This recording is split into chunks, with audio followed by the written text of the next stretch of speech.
Hey guys, Hat.Rod08 here, and welcome to Support Patch Notes 8.11, where I will be going over the changes that affect support champions for each patch during Season 8, as well as providing a place for you guys to discuss the changes below.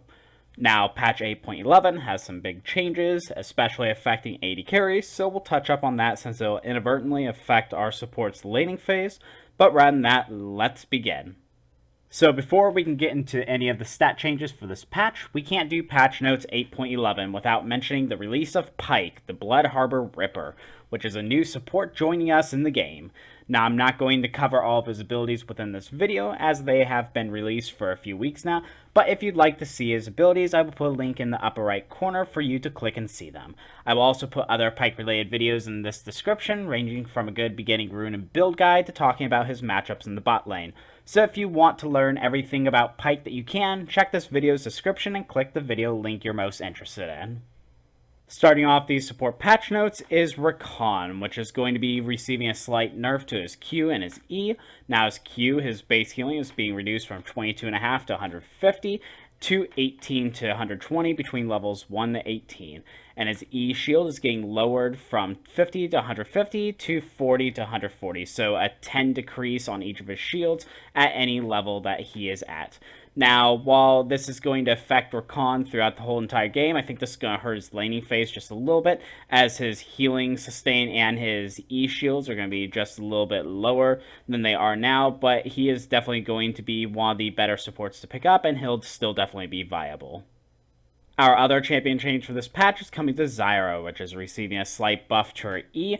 Her root duration is getting increased by 0.25 seconds at all ranks. Now, you'd think that only a fourth of a second really wouldn't make that much of a difference, but it can make the difference between getting a kill on a champion and them being able to flash away just in time before you're able to get your full damage out on them. So that 0.25 second buff actually will make a pretty decent difference within our game.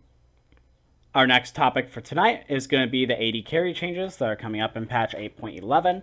Now, while I'm not going to go over every single change that is going to them, basically the gist of it is that crit champions such as Tristana and Jinx are going to take longer in the game to become online, while early game damagers like Lucian and Draven are going to become more meta within this game.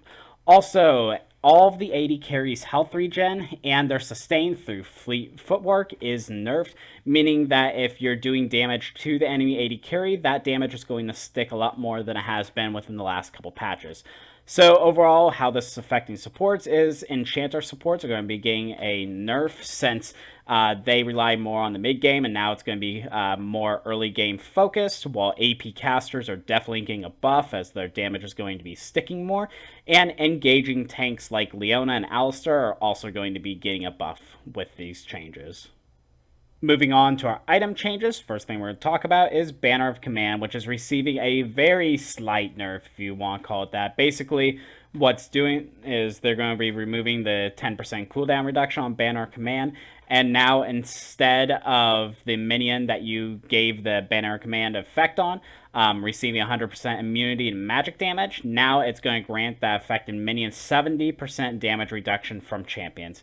So that means that magic users are actually going to be able to do some damage now. Still, it's going to be reduced, but that also means that attack damage champions that are auto-attacking them are going to have their damage now reduced by 70%.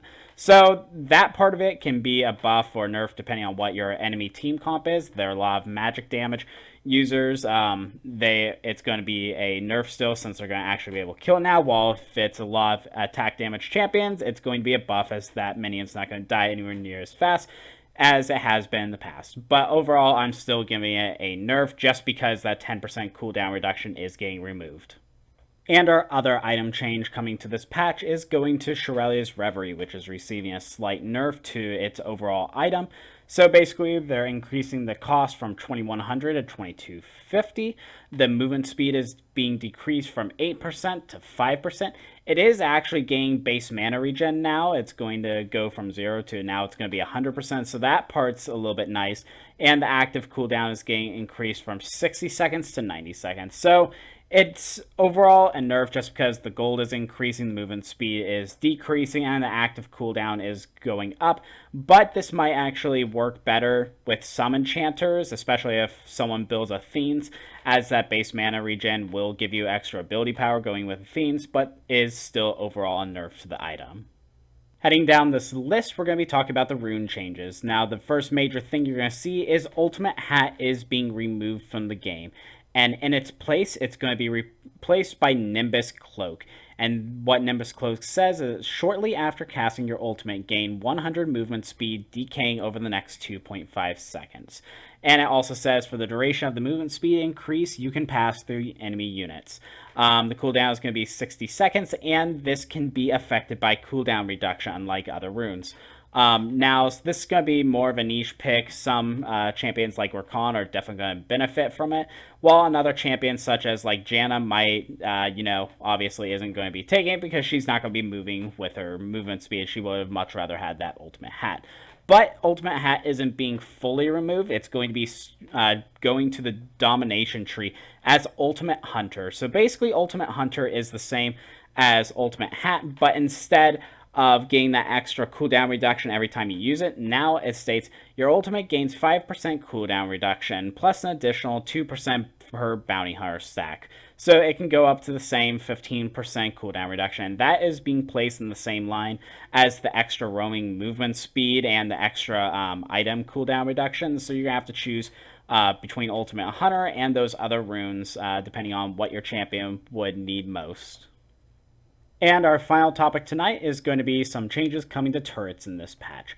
Now, the inhibitor turrets and the Nexus turrets, the turrets on the outside of the Nexus turrets, so the third row of turrets, are going to be changed in how they have health and how they regen health. So the inhibitor turret is going to be decreased from 3600 health to 3300 health, and the Nexus turret is going to be decreased from 3600 health to 2700 health. But the inhibitor turret health regen is going to be increased from 5 health per 5 seconds to 15 health per 5 seconds, so it's going to be 3 times as fast regenning. And there's a new effect on these turrets. It says, break the foundations. Nexus and inhibitor turret health is now divided into thirds. Turrets can only regenerate health up to the top of their current third. So let's say you do 50% damage to a turret, it's only going to be able to regen up to 66%. But if you do like 70% damage to the turret, so it's at 30% health, it'll only be able to regen up to 33% health. So that's going to be an interesting change. When you're trying to take an objective, trying to take those towers, you're definitely going to be trying to take that tower damage down to each third, so it's not going to be able to regen back up. It's going to be an interesting change. I'm wondering if they're going to be tweaking the numbers as the newer patches go on to make that better or worse, but we'll see. And then finally, the turret gold is going to be getting split just a little bit differently than it has been in the past. So now, instead of the shared gold going around to everyone when a turret drops, it's going to be more local gold when a turret drops. So instead of 175 gold split amongst nearby champions when a turret goes down, now it's going to be 300 gold split amongst nearby champions. And then the global gold is going to be reduced from 125 gold to every allied champion to 100 gold to every allied champion. So just like the bandit changes that they did a couple patches ago, that they want to have a specific champion get the gold instead of it being shared through the whole team, it's going to be the same to the turret changes. So now you're going to be rewarded more for taking down a turret, while you're going to be rewarded less for just being on the team that had a turret being dropped. And that'll be it for Support Patch Notes 8.11. What do you think of the changes coming to this patch? Do you enjoy them or not? Leave a comment in the comment section below, and I'd love to hear what you have to say. If you haven't subscribed to this channel yet, I feature support-focused League of Legends content that I release on a weekly basis and would love your support. Please like this video as it really helps my video rankings out, and hit that notification bell next to the subscribe button to keep up with the latest videos that I release. Also, I have just started up a new Patreon for my channel. If you are a huge fan of the channel, I urge you to take a look at the different perks of being a Patreoner, ranging from supporting the channel for just $1 and having your name put at the end of every video when I get up to 3 patrons, all the way up to having me as a friend on League of Legends and having me review your games and putting them up on my channel. Rather than that, you guys have a great day today. Thanks much.